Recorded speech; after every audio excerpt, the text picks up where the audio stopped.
This is a production of PBS Charlotte. Just ahead on Carolina Impact, a closer look at Rick Hendrick's successful career and the ways he helps our region. Plus, we'll take you to Sugar Creek Charter School, where school leaders say education is key to ending generational poverty. And we'll introduce you to the man responsible for leading Opera Carolina. Don't go anywhere. Carolina Impact starts right now. Carolina Impact, covering the issues, people, and places that impact you. This is Carolina Impact. Good evening. Thanks so much for joining us. I'm Amy Burkett. It's exciting for me to see people in our community who live their lives not just for success, but for significance. Rick Hendrick is one of those people. He moved to Charlotte in the 1970s and has built a lasting legacy through his car dealerships, his NASCAR teams, and his never-ending desire to give back to our community. His latest honor is being chosen the Charlotte Chamber's Citizen of the Carolinas. Our Jason Terzis tells us more. It started in small-town America in rural Southern Virginia. He grew up on a farm, and he came from nothing. His love affair with cars began at a young age. Working with cars in any aspect was a dream of his. One car dealership blossomed into an automotive giant. He's obviously quite an entrepreneur, and that started at an early age. Then came the racing and championships, lots of them. He's always done what he loved. But through all the success and ability to stay humble and true to his small-town roots. With Mr. Hendrick, it's all about the people. I feel like everywhere he goes, he makes a difference in whatever he does. Making a difference by giving back to the community with a servant's heart. He just seems to have such a great balance on life. Rick Hendrick was born in 1949, growing up in the tiny town of Palmer Springs, Virginia. At 14, he began drag racing in a self-built 1931 Chevy. The guys that he knew, race cars on the street, more like Dukes of Hazzard. Cars and racing cars was part of the culture. At 26, he became the youngest Chevy dealer in the United States. At 29, Hendrick moved to Charlotte, where he purchased City Chevrolet. That one store turns into 5 stores, and then eventually turns into 100+ stores. Today, Hendrick Automotive is the largest privately held dealership group in the country, with more than 100 dealerships across 14 states. The company employs more than 10,000 people, generating a company record $8.4 billion in revenue in 2015.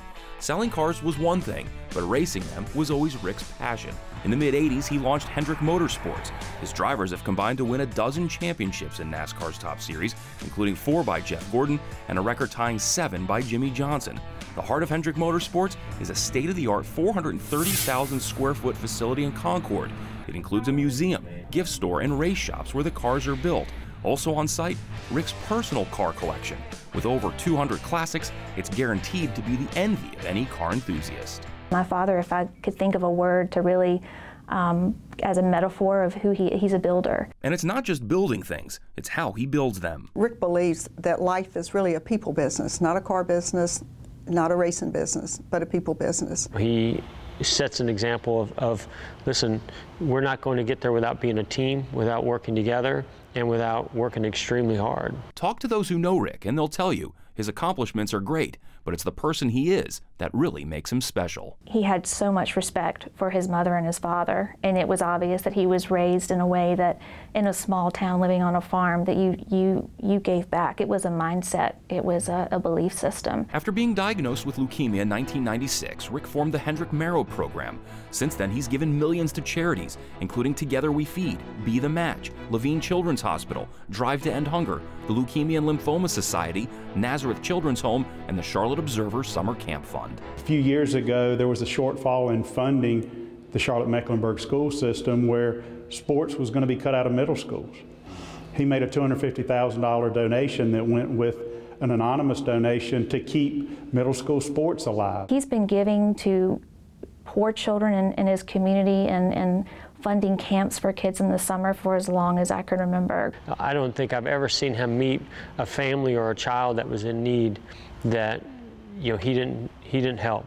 That's more important to us than winning trophies and selling cars.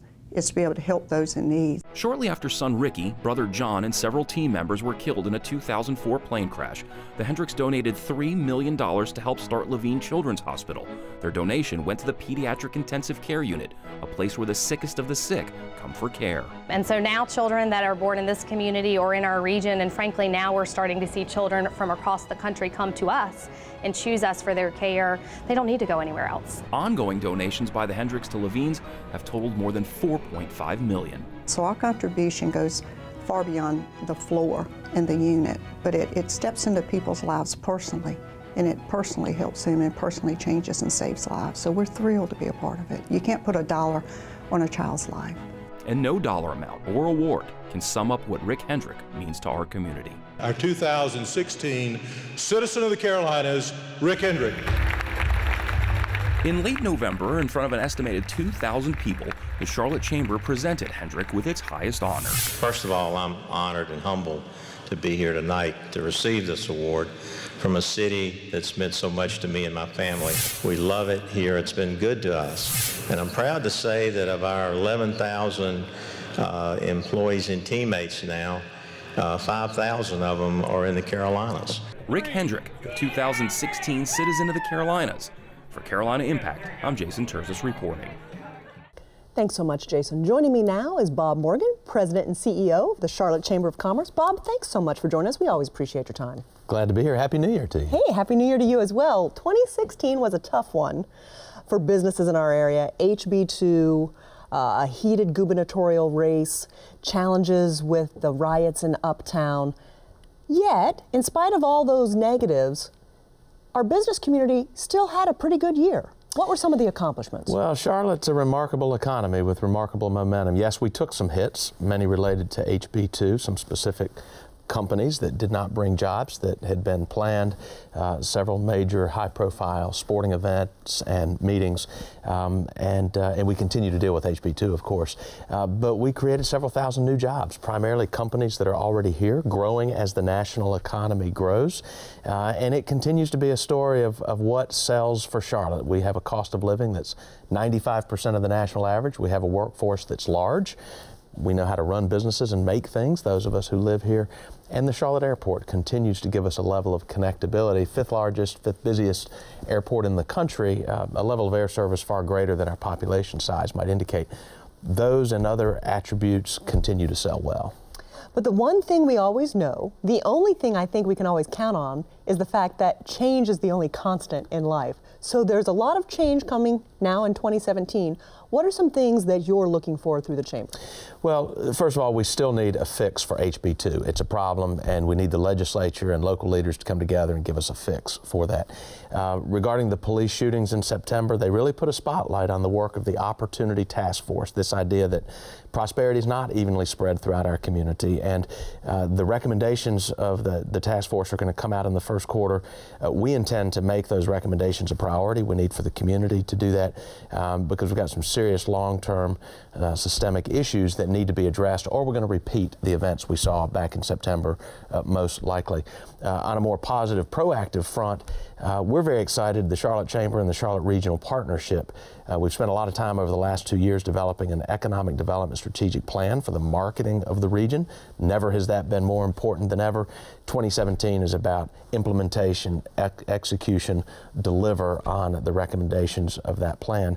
And then the Chamber itself, we are literally changing our model. We're an organization that historically has served those companies that are members of the Chamber. We're going to go from that model of exclusivity to one of inclusivity. We're here to serve anybody that does business in this economy. We've reorganized our staff. We are making investments in 2017. People are going to start hearing more about it. They're going to see some tangible results of that over the course of the year and into the coming years. We think it's a way to strengthen the voice of the business community, to provide more value to the businesses that are here. One component of that is to beef up our capacity to help entrepreneurs in the community. Gallup would say that the companies that create the most jobs going forward are going to be those that currently employ between 100 to 1,000 employees. We can do more to help connect those folks within what we call the entrepreneurial ecosystem. The changes we're making are going to allow us to do that. And we are making ourselves even more advantageous to entrepreneurs to come and to settle here. Well, entrepreneurs are attracted by many of the same things that I've already mentioned that other companies are. You ask them, what more can you do? One part of the answer is very low-hanging fruit. Celebrate us more. Talk about us more. They feel overshadowed by some of the larger companies in the tall towers. So folks in positions like yours and mine, we can help celebrate entrepreneurs in a greater way. They also need more venture capital. Not an easy fix there. But finding funding is always a challenge for everyone. Finding funding is. But you know, we are the best to be found anywhere at helping large companies, traditional projects, whether it's a headquarters recruitment or a manufacturing plant. We know how to help them make a decision that can lead them to invest and put jobs in Charlotte. Entrepreneurs have different needs. Sometimes they don't know what those needs are. The help they need from the Chamber of Commerce or from others is different. We're going to have additional capacity from a staffing perspective, from a focus perspective, prioritization, to expand what we as a community can do to help more entrepreneurial companies to grow. Bob Morgan, President and CEO of the Charlotte Chamber of Commerce, we always appreciate your time. You always have an awful lot going on, and we're excited to see all the progress you'll make this year. Well, thank you, and thank you for the opportunity to be here to share. Some of the greatest lessons I've learned throughout my life weren't found in